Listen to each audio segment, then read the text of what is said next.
Chapter 11. The Wonderful City of Oz. Even with eyes protected by the green spectacles, Dorothy and her friends were at first dazzled by the brilliancy of the wonderful city. The streets were lined with beautiful houses all built of green marble and studded everywhere with sparkling emeralds.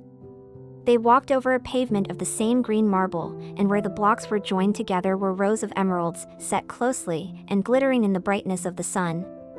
The window panes were of green glass, even the sky above the city had a green tint, and the rays of the sun were green. There were many people, men, women, and children, walking about, and these were all dressed in green clothes and had greenish skins. They looked at Dorothy and her strangely assorted company with wondering eyes, and the children all ran away and hid behind their mothers when they saw the lion, but no one spoke to them. Many shops stood in the street, and Dorothy saw that everything in them was green. Green candy and green popcorn were offered for sale, as well as green shoes, green hats, and green clothes of all sorts. At one place a man was selling green lemonade, and when the children bought it, Dorothy could see that they paid for it with green pennies.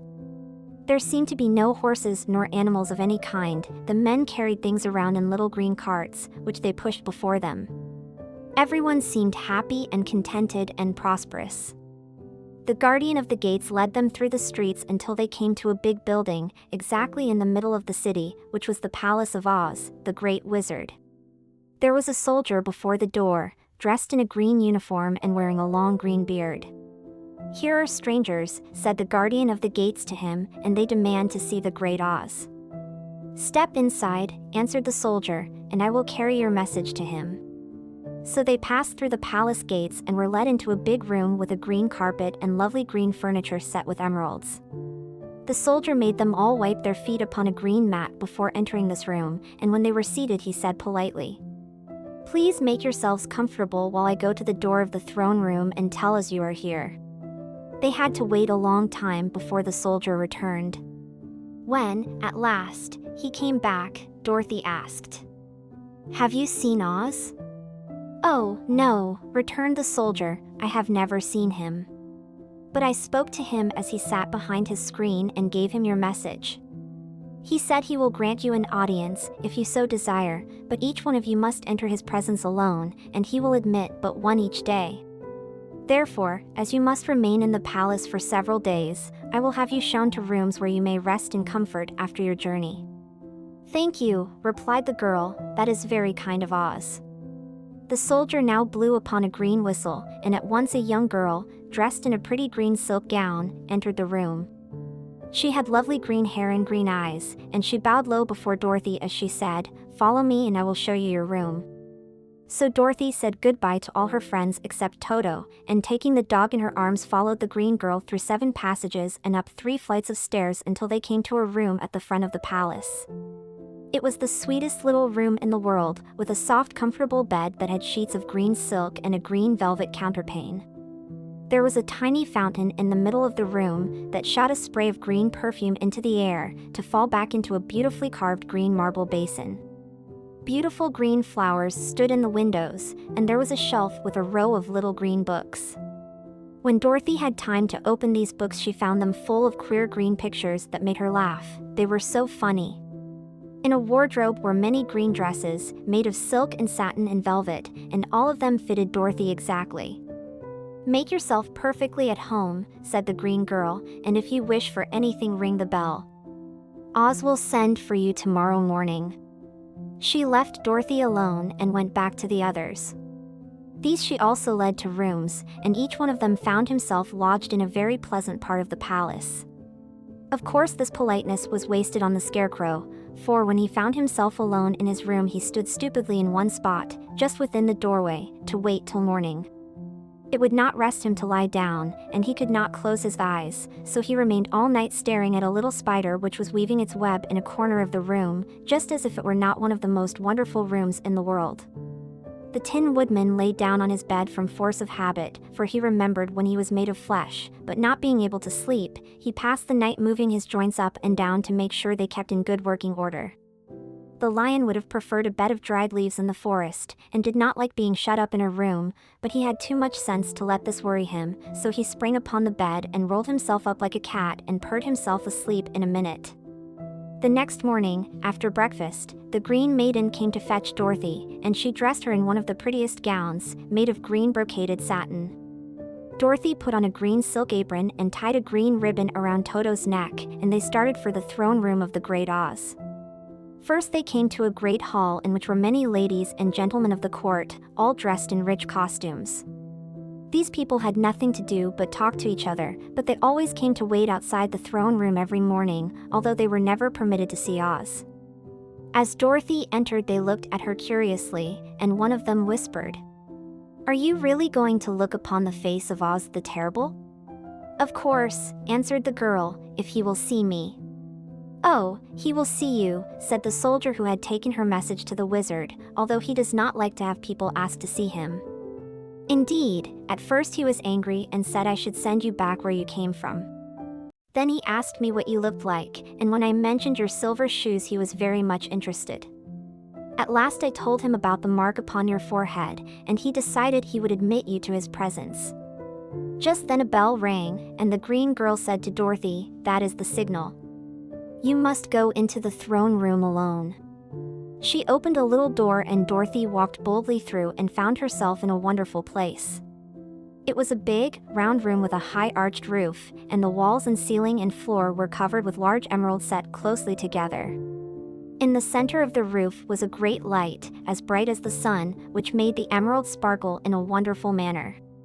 But what interested Dorothy most was the big throne of green marble that stood in the middle of the room. It was shaped like a chair and sparkled with gems, as did everything else. In the center of the chair was an enormous head, without a body to support it or any arms or legs whatever. There was no hair upon this head, but it had eyes and a nose and mouth, and was much bigger than the head of the biggest giant. As Dorothy gazed upon this in wonder and fear, the eyes turned slowly and looked at her sharply and steadily. Then the mouth moved, and Dorothy heard a voice say, "I am Oz, the Great and Terrible. Who are you, and why do you seek me?"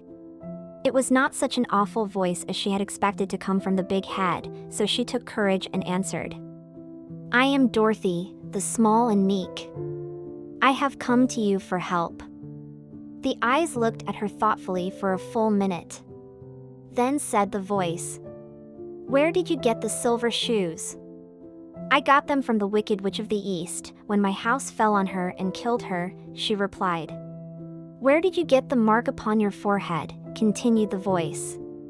"That is where the Good Witch of the North kissed me when she bade me goodbye and sent me to you," said the girl. Again the eyes looked at her sharply, and they saw she was telling the truth. Then Oz asked, "What do you wish me to do?" "Send me back to Kansas, where my Aunt Em and Uncle Henry are," she answered earnestly. "I don't like your country, although it is so beautiful. And I am sure Aunt Em will be dreadfully worried over my being away so long." The eyes winked 3 times, and then they turned up to the ceiling and down to the floor and rolled around so queerly that they seemed to see every part of the room. And at last they looked at Dorothy again. "Why should I do this for you?" asked Oz. "Because you are strong and I am weak, because you are a great wizard and I am only a little girl." "But you were strong enough to kill the Wicked Witch of the East," said Oz. "That just happened," returned Dorothy simply. "I could not help it." "Well," said the head, "I will give you my answer. You have no right to expect me to send you back to Kansas unless you do something for me in return. In this country, everyone must pay for everything he gets. If you wish me to use my magic power to send you home again, you must do something for me first. Help me and I will help you." "What must I do?" asked the girl. "Kill the Wicked Witch of the West," answered Oz. "But I cannot," exclaimed Dorothy, greatly surprised. "You killed the Witch of the East and you wear the silver shoes, which bear a powerful charm. There is now but one Wicked Witch left in all this land, and when you can tell me she is dead I will send you back to Kansas, but not before." The little girl began to weep. She was so much disappointed, and the eyes winked again and looked upon her anxiously, as if the Great Oz felt that she could help him if she would. "I never killed anything, willingly," she sobbed. "Even if I wanted to, how could I kill the Wicked Witch? If you, who are great and terrible, cannot kill her yourself. How do you expect me to do it?" "I do not know," said the head, "but that is my answer, and until the wicked witch dies you will not see your uncle and aunt again. Remember that the witch is wicked, tremendously wicked, and ought to be killed. Now go, and do not ask to see me again until you have done your task." Sorrowfully Dorothy left the throne room and went back where the lion and the scarecrow and the Tin Woodman were waiting to hear what Oz had said to her. "There is no hope for me," she said sadly, "for Oz will not send me home until I have killed the Wicked Witch of the West, and that I can never do." Her friends were sorry, but could do nothing to help her, so Dorothy went to her own room and lay down on the bed and cried herself to sleep. The next morning the soldier with the green whiskers came to the scarecrow and said, "Come with me, for Oz has sent for you." So the scarecrow followed him and was admitted into the great throne room, where he saw, sitting in the emerald throne, a most lovely lady. She was dressed in green silk gauze and wore upon her flowing green locks a crown of jewels. Growing from her shoulders were wings, gorgeous in color and so light that they fluttered if the slightest breath of air reached them. When the scarecrow had bowed, as prettily as his straw stuffing would let him, before this beautiful creature, she looked upon him sweetly, and said, "I am Oz, the great and terrible. Who are you, and why do you seek me?" Now the scarecrow, who had expected to see the great head Dorothy had told him of, was much astonished, but he answered her bravely. "I am only a scarecrow, stuffed with straw. Therefore I have no brains, and I come to you praying that you will put brains in my head instead of straw, so that I may become as much a man as any other in your dominions." "Why should I do this for you?" asked the lady. "Because you are wise and powerful, and no one else can help me," answered the scarecrow. "I never grant favors without some return," said Oz, "but this much I will promise. If you will kill for me the Wicked Witch of the West, I will bestow upon you a great many brains, and such good brains that you will be the wisest man in all the land of Oz." "I thought you asked Dorothy to kill the witch," said the scarecrow, in surprise. "So I did. I don't care who kills her. But until she is dead I will not grant your wish. Now go, and do not seek me again until you have earned the brains you so greatly desire." The scarecrow went sorrowfully back to his friends and told them what Oz had said, and Dorothy was surprised to find that the great wizard was not a head, as she had seen him, but a lovely lady. "All the same," said the scarecrow, "she needs a heart as much as the Tin Woodman." On the next morning the soldier with the green whiskers came to the Tin Woodman and said, "Oz has sent for you. Follow me." So the Tin Woodman followed him and came to the great throne room. He did not know whether he would find Oz a lovely lady or a head, but he hoped it would be the lovely lady. For, he said to himself, if it is the head, I am sure I shall not be given a heart, since a head has no heart of its own and therefore cannot feel for me. But if it is the lovely lady, I shall beg hard for a heart, for all ladies are themselves said to be kindly-hearted. But when the woodman entered the great throne room he saw neither the head nor the lady, for Oz had taken the shape of a most terrible beast. It was nearly as big as an elephant, and the green throne seemed hardly strong enough to hold its weight. The beast had a head like that of a rhinoceros, only there were 5 eyes in its face. There were 5 long arms growing out of its body, and it also had 5 long, slim legs. Thick, woolly hair covered every part of it, and a more dreadful-looking monster could not be imagined. It was fortunate the Tin Woodman had no heart at that moment, for it would have beat loud and fast from terror. But being only tin, the woodman was not at all afraid, although he was much disappointed. I am Oz, the great and terrible, spoke the beast, in a voice that was one great roar. Who are you, and why do you seek me? I am a woodman, and made of tin. Therefore I have no heart, and cannot love. I pray you to give me a heart that I may be as other men are. Why should I do this? Demanded the beast. Because I ask it, and you alone can grant my request, answered the woodman. Oz gave a low growl at this, but said, gruffly, if you indeed desire a heart, you must earn it. How? Asked the woodman. Help Dorothy to kill the Wicked Witch of the West, replied the beast. When the witch is dead, come to me, and I will then give you the biggest and kindest and most loving heart in all the land of Oz." So the Tin Woodman was forced to return sorrowfully to his friends and tell them of the terrible beast he had seen. They all wondered greatly at the many forms the great wizard could take upon himself, and the lion said, "If he is a beast when I go to see him, I shall roar my loudest, and so frighten him that he will grant all I ask. And if he is the lovely lady, I shall pretend to spring upon her, and so compel her to do my bidding. And if he is the great head, he will be at my mercy, for I will roll this head all about the room until he promises to give us what we desire.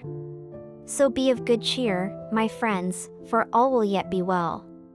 The next morning the soldier with the green whiskers led the lion to the great throne room and bade him enter the presence of Oz. The lion at once passed through the door, and glancing around saw, to his surprise, that before the throne was a ball of fire, so fierce and glowing he could scarcely bear to gaze upon it. His first thought was that Oz had by accident caught on fire and was burning up, but when he tried to go nearer, the heat was so intense that it singed his whiskers, and he crept back tremblingly to a spot nearer the door.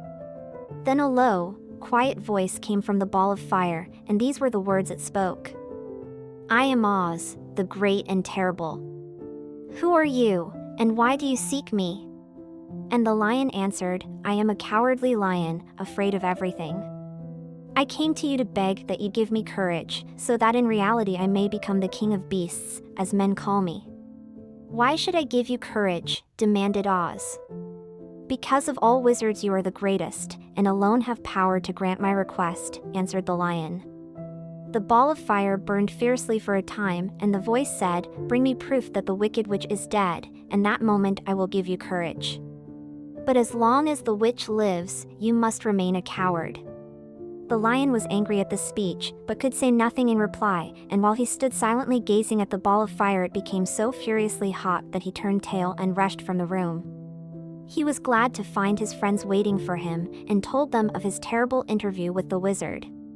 "What shall we do now?" asked Dorothy sadly. "There is only one thing we can do," returned the lion, "and that is to go to the land of the Winkies, seek out the wicked witch, and destroy her." "But suppose we cannot," said the girl. "Then I shall never have courage," declared the lion. "And I shall never have brains," added the Scarecrow.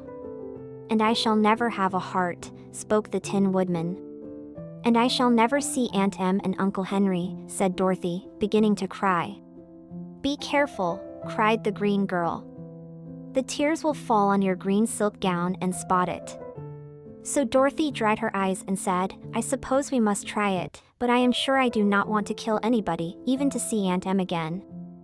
"I will go with you, but I'm too much of a coward to kill the witch," said the lion. "I will go too," declared the Scarecrow, "but I shall not be of much help to you, I am such a fool." "I haven't the heart to harm even a witch," remarked the Tin Woodman, "but if you go I certainly shall go with you." Therefore it was decided to start upon their journey the next morning, and the woodman sharpened his axe on a green grindstone and had all his joints properly oiled. The Scarecrow stuffed himself with fresh straw, and Dorothy put new paint on his eyes that he might see better. The green girl, who was very kind to them, filled Dorothy's basket with good things to eat, and fastened a little bell around Toto's neck with a green ribbon. They went to bed quite early and slept soundly until daylight, when they were awakened by the crowing of a green cock that lived in the backyard of the palace, and the cackling of a hen that had laid a green egg.